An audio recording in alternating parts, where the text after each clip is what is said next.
Hello and welcome to this episode of Peace in the Time of a Pandemic, a summer video short series from the Kroc Institute for International Peace Studies, part of the Keough School of Global Affairs at the University of Notre Dame.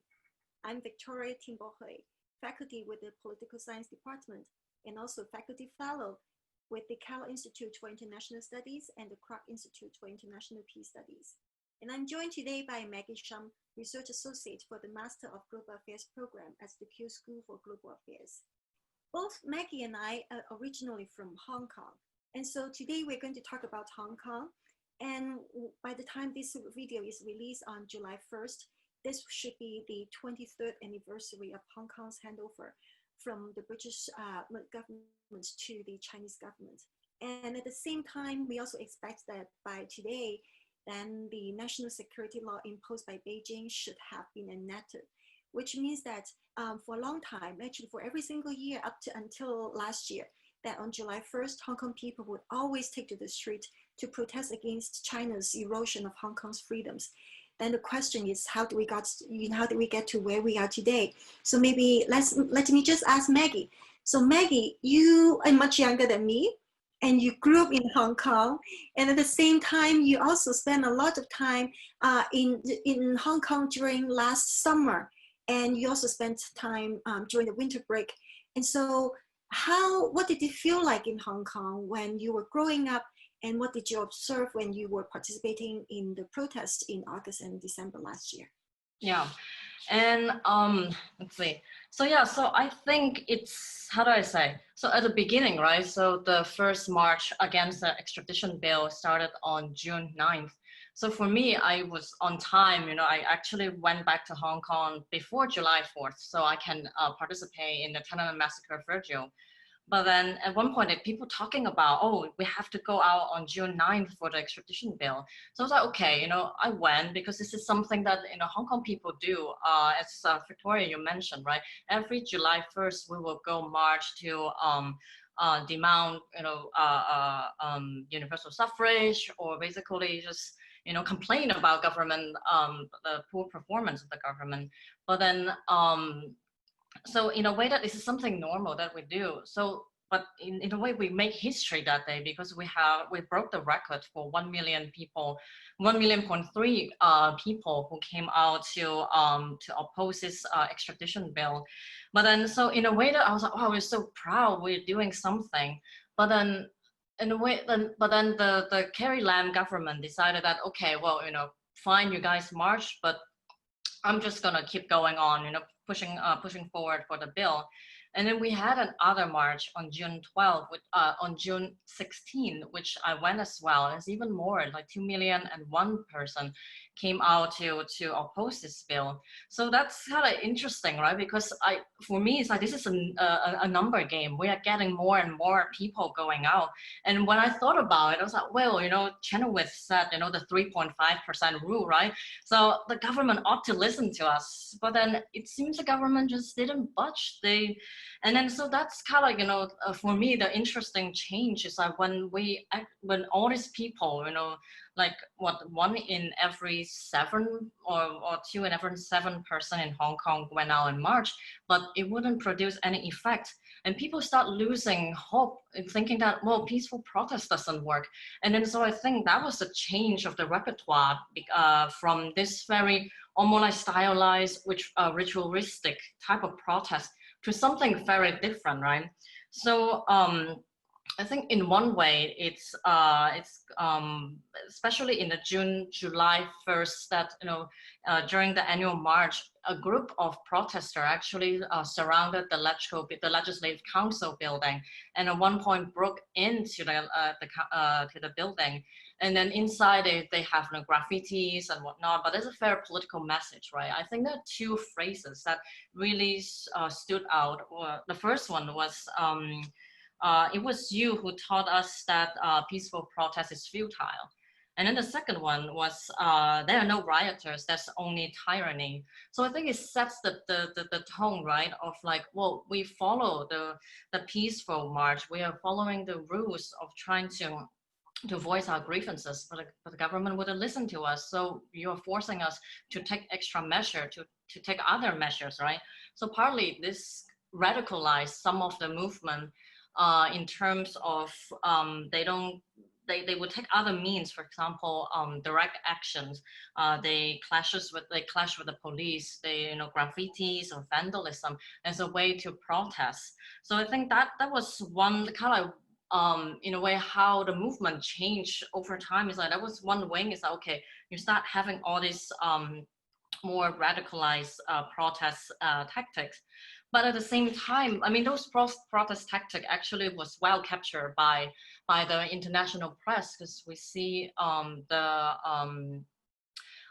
siege of the university, those like really unforgettable image of police, almost attacking the students in the two university in Chinese university and also Polytechnic University. So that was like really capturing a lot of international attention. But on the other hand, I also want to kind of highlight something that there's like a plethora of peaceful protests and resistance that didn't really get as much attention. And I think this is important as I see in the protests. Because as I said, right, marching in big number doesn't work. So we have to think about other ways to keep the movement going. So I think a lot of them that they try to be very creative. So for example, you have volunteer medic, volunteer lawyers to help to provide medical and legal support for protesters on the sideline. And also you also want to have more people that got involved into the movement, right? So we have something called the Yellow Economic Circle, which is some sort of like using the economic power, right? So partly they will support business, like yellow business that is openly supporting the Hong Kong's fighting for freedom cause, or those that has no financial link with China. At the same time, we also try to boycott the blue ribbons. Those are the people who support the government, who support the police, like business that has link with government, police, or business that has link with money from China. So that's something that people can do, everybody can do, and even my mom can do it. And then so at the same time, besides those, we also see a spike in union formation. I think in terms of, if you compare Hong Kong civil society organization compared to, for example, Latin America or other places, this is not as strong. But I think with this more like a decentralized sort of organization, a lot of people realize that, okay, we don't need to have like a main platform or have a leader to tell us what to do. We can just, in a very decentralized way to organize, to kind of bundle together. So a lot of times you have people that organize unions so that they can call for strike. They can also fight for, equality within work conditions. And then other things, right? You have singing the Hong Kong anthem, the Glory to Hong Kong anthem in shopping malls. People, go around and shop, and then they sing, and then they sometimes they leave and whatnot. So those are other ways that kind of keep the movement going, this emotional thing. And then another thing that is interesting for me is that when I grow up, when we think about protests, it always happened in Admiralty. The government complex where you have the electrical building, the headquarters for the government. But in Hong Kong, we over the summer, it's not the movement, the marches spread everywhere. And of course, lastly, I want to mention about the International Alliance. I think that's something that is very creative in a way that, as early as June, the end of June, there's like some protester organizers start having this crowdfunding to get money to buy out all the front page of a newspaper from different countries, in the US, in Germany, Spain, France, to really tell the world the story of Hong Kong, why we are fighting, and how it is important that they can understand us and help us.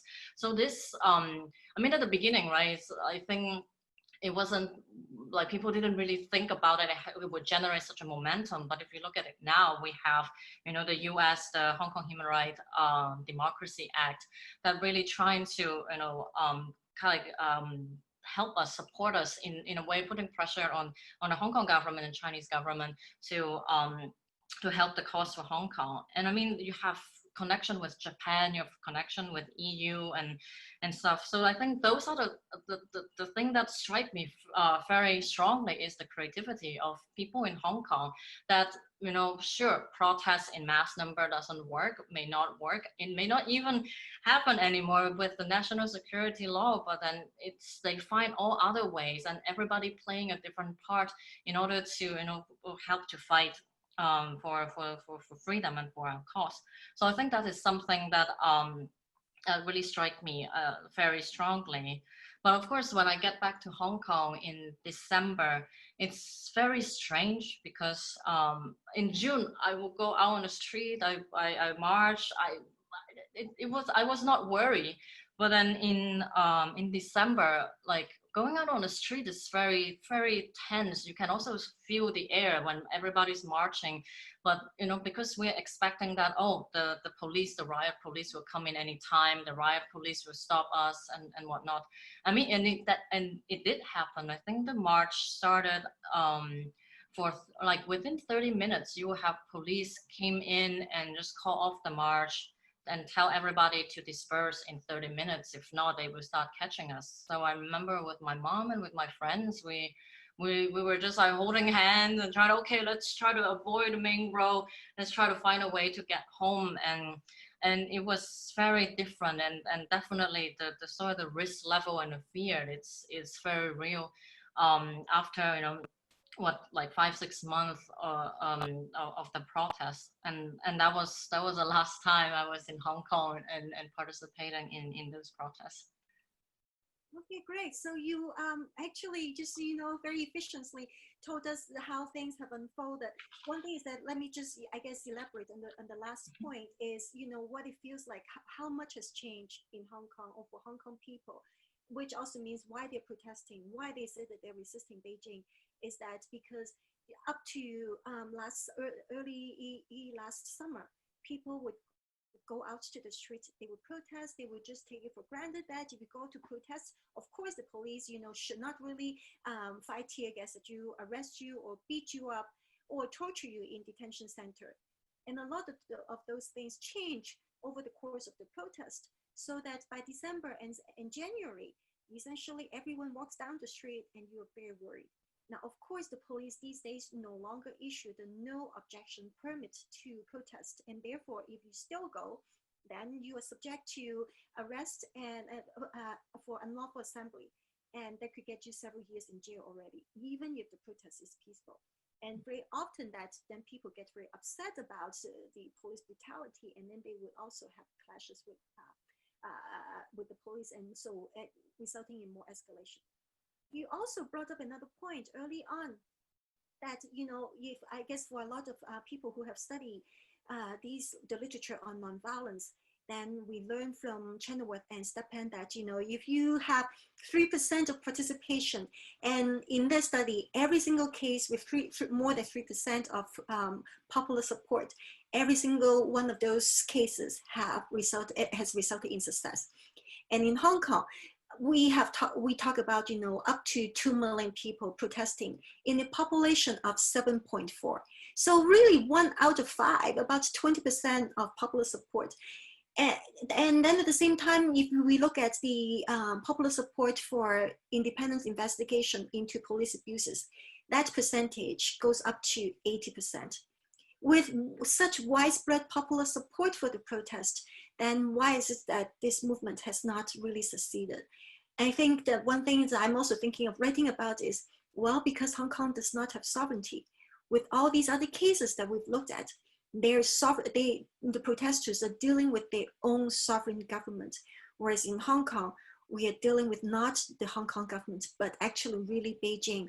The Beijing government used to stay behind the scene. Now that they have come out, and with the imposition of the national security law, essentially people are, we're talking about the Beijing secret police coming to Hong Kong, or Hong Kong people can also be brought back to mainland courts for trial. We know how bad this can get.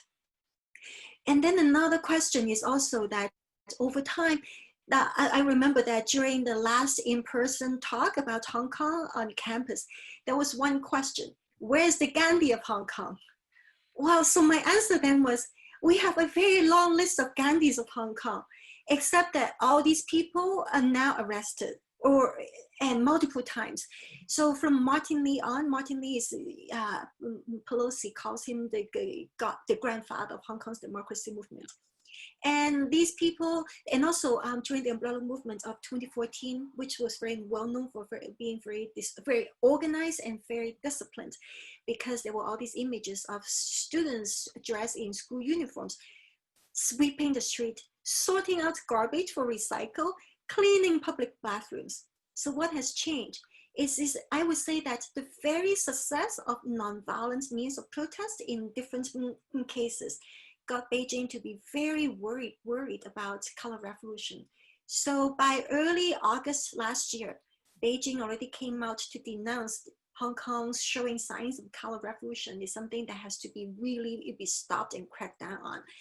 And this is why we have seen that essentially people have, as Maggie, you just said, there's been this long list of nonviolence activities, not just mass demonstration, but also human chain, people singing songs, also people putting out advertisement in international papers.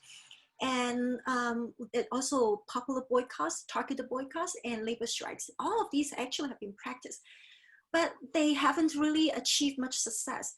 Now, then the question is, going forward, given that, these nonviolent forms of protest have not really achieved success, and Beijing's crackdown is getting worse and worse with the national security law, how can people move forward?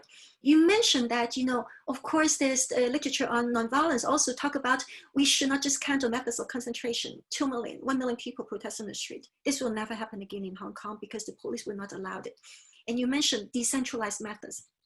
So what else can people do if they, in a way that they have followed such decentralized actions, but then they haven't really achieved much success either. As someone said, I asked for democracy. What we got is a national security law. So what could Hong Kong people do going forward, both from inside, and you also mentioned internationally, but maybe from inside first? Yeah, well, that's a tough question, right? Because I mean, in a way that we're trying all different ways. You can escalate. At the same time, we also can, sort of take the long-term view of like, okay, let's build union, let's organize, and those, I think, I mean, if you're looking at other democratic movement, I think back in time, if in Latin America, I mean, I think the battle is not, it's just like a 1 year or 1 month. I think it's a very long process, right? So in a way, I feel that a lot of Hong Kong people nowadays feel that, okay, if we give up fighting, then that's it. So we have to keep fighting. But then of course they already sort of have like, okay, the end may not be well for us. But then but that's the other thing that I want to kind of allude to in terms of sort of why, even though we're kind of fighting a losing battle, but then still people, despite the police brutality, despite the fear of being arrested and tortured by the police, people still go out. I think partly is the identity issue. Because I read somewhere, I think it is a journalist, basically in a very poetic way, he said the 5 second of vacuum, during the handover in July 1st, 1997, so they have a ceremony. So at one point the ceremony involved like the British lowering its flag, and then the Chinese flag is being raised. And then so this process is a 5 second where no flag is being raised. And then they said, this is the true existence of Hong Kong. And I found it's very poetic because in one way, yes, we were a colony for 99 years. But then of course we had influence from British, but we're not Britain, we don't identify with in the UK. At the same time, sure, it's kind of at the beginning we see that, it's like a returning, like a rejoining at the motherland, but we never see that as the motherland. It's China, the mainland. So I mean, it is Hong Kong is a very peculiar case in kind of sort of like created by its own peculiar history. But then after that, I think a lot of time it's a constant existential crisis of like, what is a Hong Konger and what is not a Hong Konger. So I partly I feel that I mean, at a political level, we think about a one country, two system. So a lot of people may think that, oh, okay, maybe, you know, under this system, we'll find our voice, we'll enjoy a democracy and whatnot. But then, but we realize that nowadays this is a broken promise, right? So in a way that before we were not even, you know, kind of in the kind of the political imagination, we didn't even imagine, oh, what happened if we gain, you know, higher level of self-determination? What happened if we actually call for independence? Those were not even thought exercise. Those are not even considered. And then partly, I think now it's that, you know, even as just a spectrum of way where Hong Kong can go, some people are like, you know, start thinking about, okay, independence or a different level of self-determination. I think this is an expression of how Hong Kong people see themselves, to have the agency to determine its future. So I think this is something very strongly that is ingrained in the movement. It's kind of like the agency of Hong Kong to determine its future. And of course, on the other sense, it's the cultural difference, right? Sure, we may look alike, but then, you know, if you look at our languages, we speak Cantonese in Hong Kong, while in China they speak Mandarin or other different dialects. So the language is slightly different. I think a lot of times, just because how, you know, we are shaped by our experiences, our worldview, or our understanding of the world and life is slightly different. So in a way that we should enjoy a freedom, or like a space for us to determine, you know, how we think about life, you know, to cherish our language and culture and identity. But then, you know, with China's influence, I mean, dated back, you know, even in the early years after the handover, you know, with the economic integration, the China factor, a lot of times that it makes Hong Konger feel that why can we, you know, think about our own way? Why do we have to follow a certain path set by the Chinese government, right?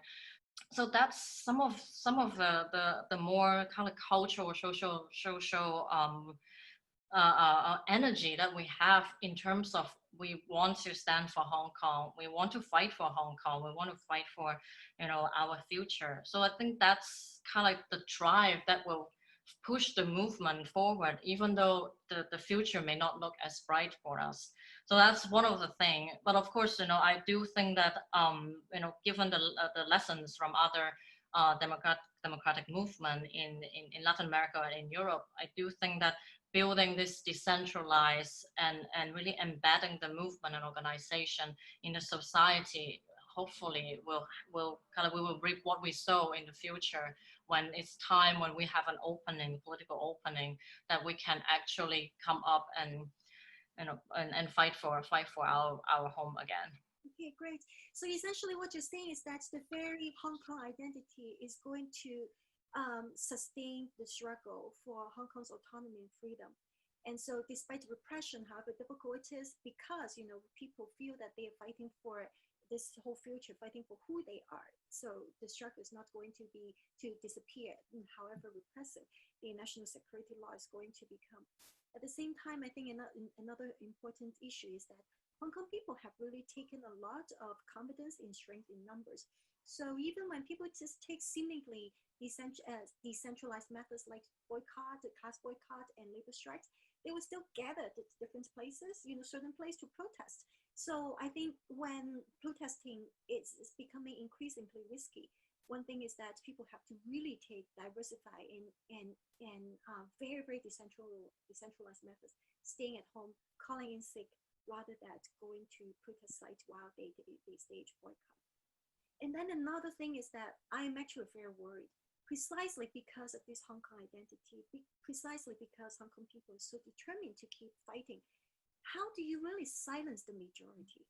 Many people would say that the national security law is going to turn Hong Kong into basically end one country, two systems, and turn Hong Kong into just another Chinese city. I am very worried that Hong Kong will be worse than, for example, Shanghai or Beijing, because it is the majority who are resisting Beijing. And how do you resist? How do you silence the majority? Will Hong Kong become as bad as Xinjiang or Tibet? That's something that we have to watch.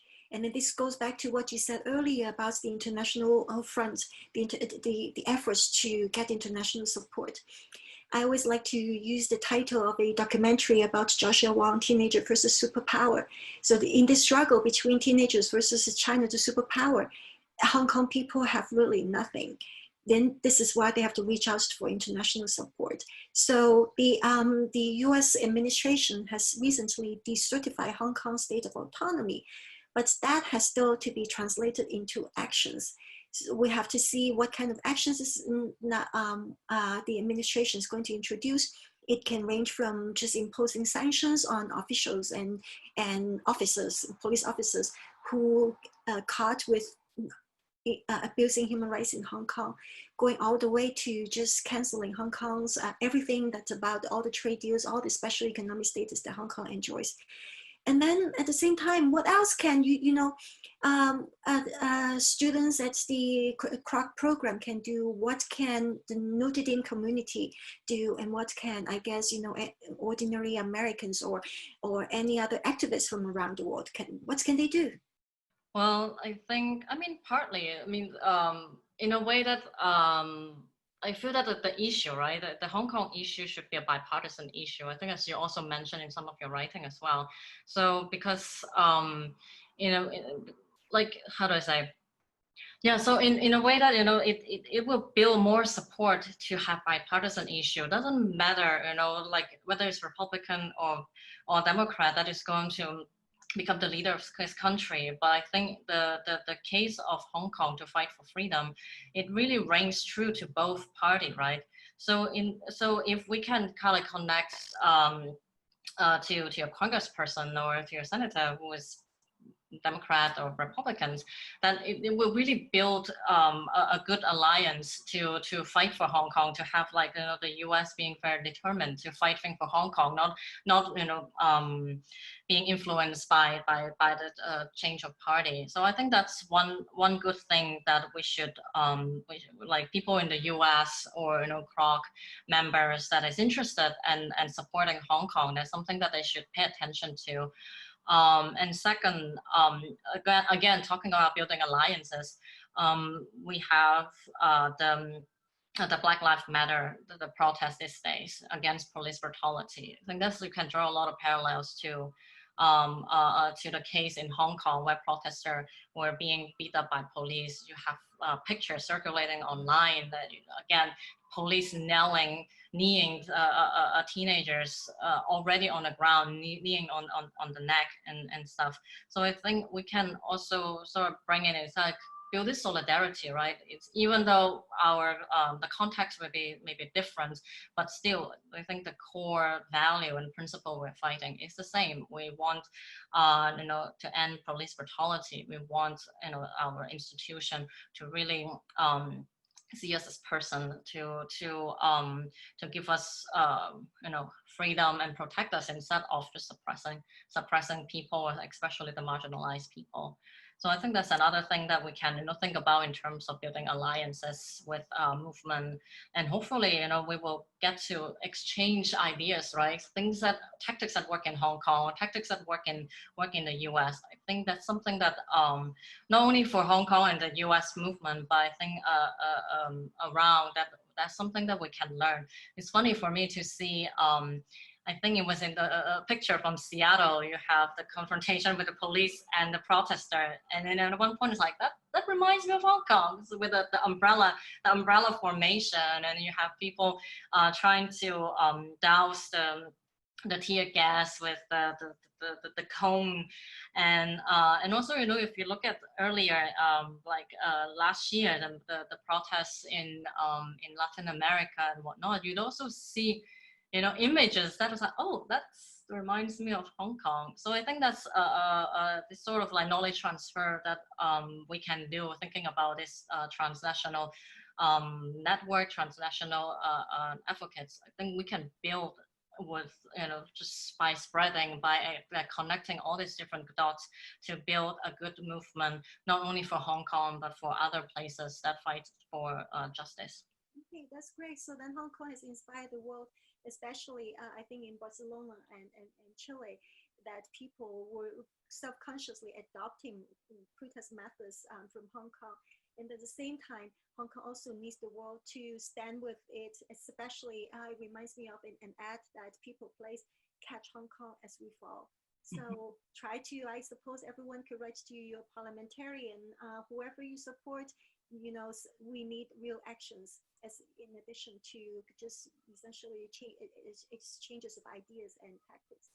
We should stop here. So thank you so much. And thank you. So thanks to Maggie for sharing your experience with us. And at the same time, thank you so much for watching. And stay tuned for the next episode. Thank you. Bye-bye. Bye.